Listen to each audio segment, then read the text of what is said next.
Hey, how's it going? This is Justin Gilman with Quantum Leads, and today I'll be walking through your digital marketing attack plan to show you how you can turn your website into a lead generation machine and really generate some revenue for your business month over month. Now, if you take a look at the top here, we're looking at Roofing Tampa, which generates about 1,600 searches every single month. Now, obviously, there's a lot more searches out there when you take into account other search terms like roof installation, roofing near me, roof repair. But for the sake of time in this video, we're just going to be focusing on this one search term and showing you how you can turn those 1,600 searches a month into revenue for your business. So let's start off by talking about your website. So here we are on your website, and I think you have a very visually aesthetic website. However, in order for people to find our website online, there's a few different things that we're going to have to do in order to increase our overall search appearance. Now, first off, we're going to talk about internal search engine optimization, which is essentially all the different things that we can do from within your website to help improve the overall search appearance. Normally, when you hear that, you're going to hear things like title tags, heading tags, local business schema. And while those are all very important, we're going to talk about the two most important aspects, which are content and keywords. So let's start with content first. Content is very important, or we want a very contentful website because it's going to give users something to engage with. When a user has something to engage with, they tend to have a better user experience and are more likely to come back to your website or use Google for future searches. So it makes sense as to why Google would promote a website that's very contentful, as it's essentially a win-win situation for them. Now, I normally like to recommend about 750 to 1,000 words on any given page. Obviously, you can go much more than that if you'd like, but 750 to 1,000 words is the bare minimum that I've seen. That's a very contentful website, but doesn't necessarily take away from the visual aesthetic. Because I know to some people, a lot of content can be a little intimidating. So, like I said, 750 to 1,000 words is the perfect amount. Now, we can't just have any content. You're probably saying, well, Justin, why don't I just throw up 5,000 words on a page and call it a day? And the reason that doesn't work is because we have to make sure that our content remains relevant. And the way we do that is with our keywords. Keywords are the most used words or phrases on a web page.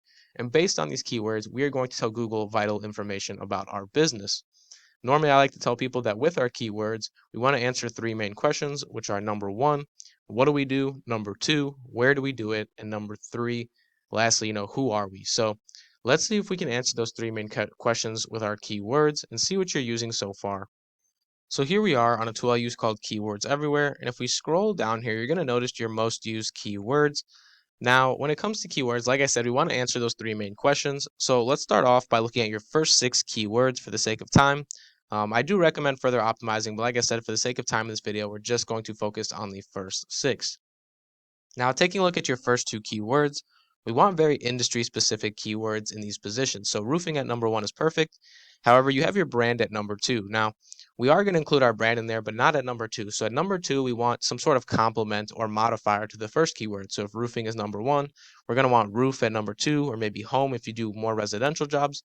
But like I said, some sort of complement keyword to that first keyword. Now, number three and number four, I recommend putting your location-based keywords. So you do have Florida in there, which is a very wide keyword. I'd probably recommend bumping Tampa up to number three and putting Florida down at number four.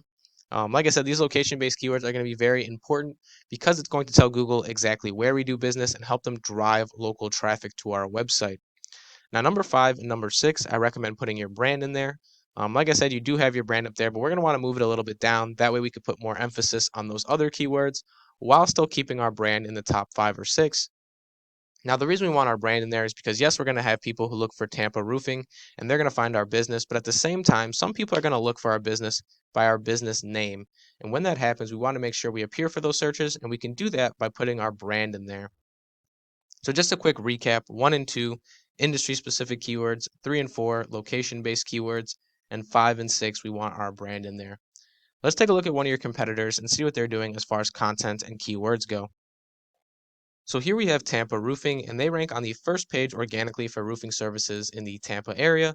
And obviously they have an exact match domain, which does help them. However, I wouldn't worry too much about it because it is very possible to go in and outrank them.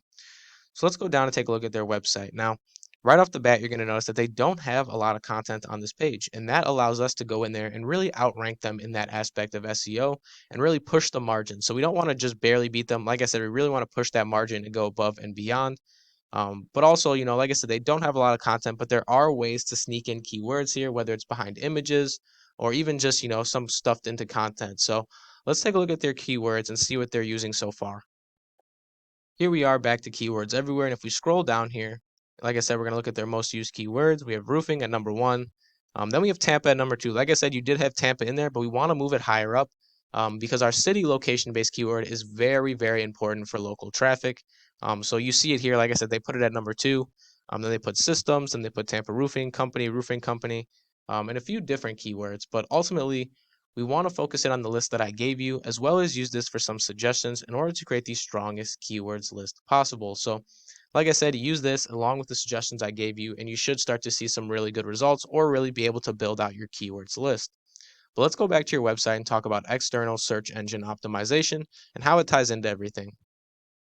So now we're talking about external SEO, which is essentially everything that we can do away from your website to improve your overall search appearance.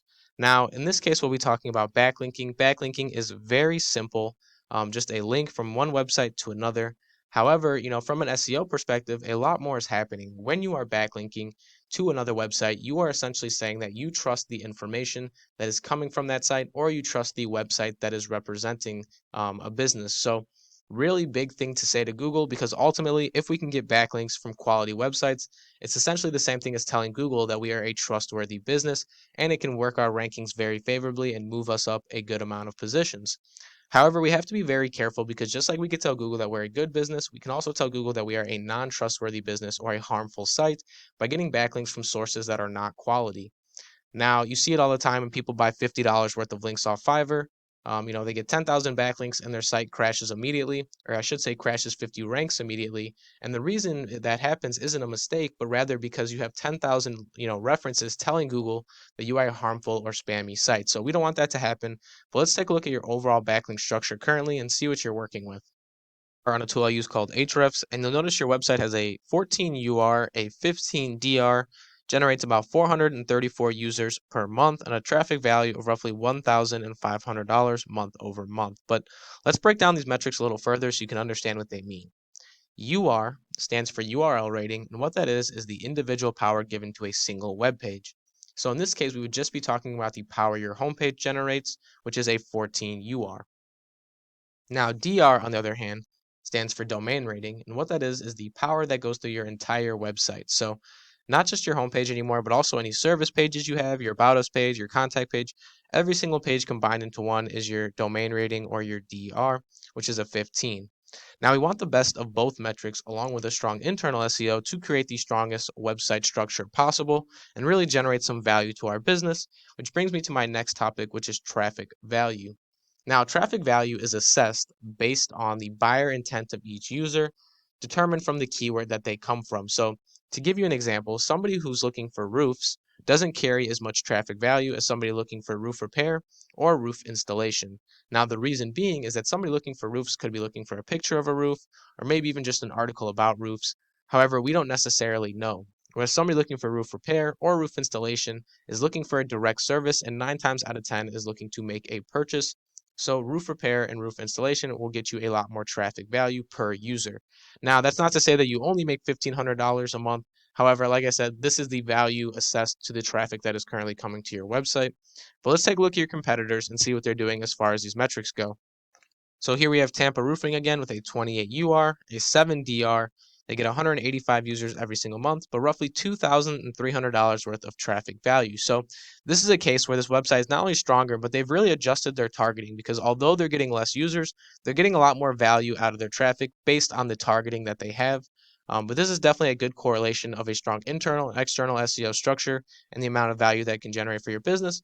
But let's go one more person up the line here and look at Westfall Roofing, the number one organically ranking company, which has a 33 UR, a 23 DR, 5,600 users a month, and roughly $43,000 worth of traffic value month in and month out. So, like I said, a very big correlation between a strong internal and external SEO structure and the amount of value you can generate for your business. But let's go back to the Google search engine results page and talk about the Google Map Pack for a second. So we're back to the Google search engine result page, and what we've been talking about is down below in the organic search results.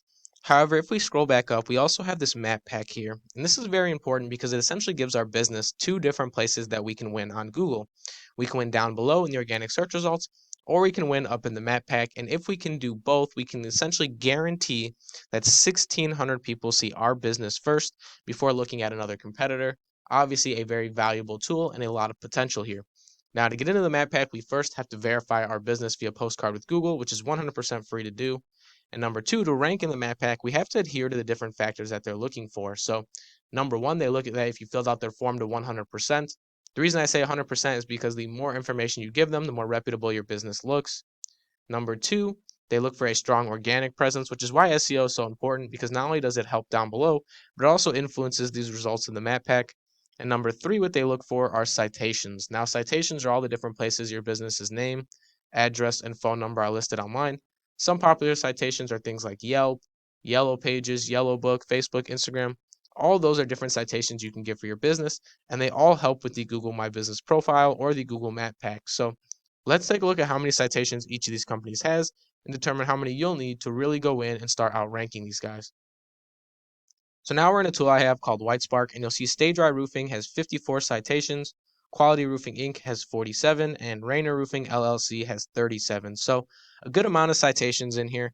Like I said, it doesn't just revolve around citations. We need all those different things along with our internal SEO, our external SEO, filling out our GMB as best as we possibly can, along with the citations to get the best ranking possible. Normally, I like to recommend that you double the biggest number in here. So if there's 54 citations, we are going to need 108 to really go in and outrank these businesses along with our other factors. Now, that's all I really have for you in this video. And, if you follow these steps, you should start to see some results for your business. But once again, my name is Justin Gilman with Quantum Leads. I'd love to set up a meeting with you guys to talk about anything that wasn't mentioned in this video or any questions or concerns you have about this video. So feel free to click the button at the bottom of our email and set up a meeting with us to talk more. But once again, I hope this was very educational and thank you for watching.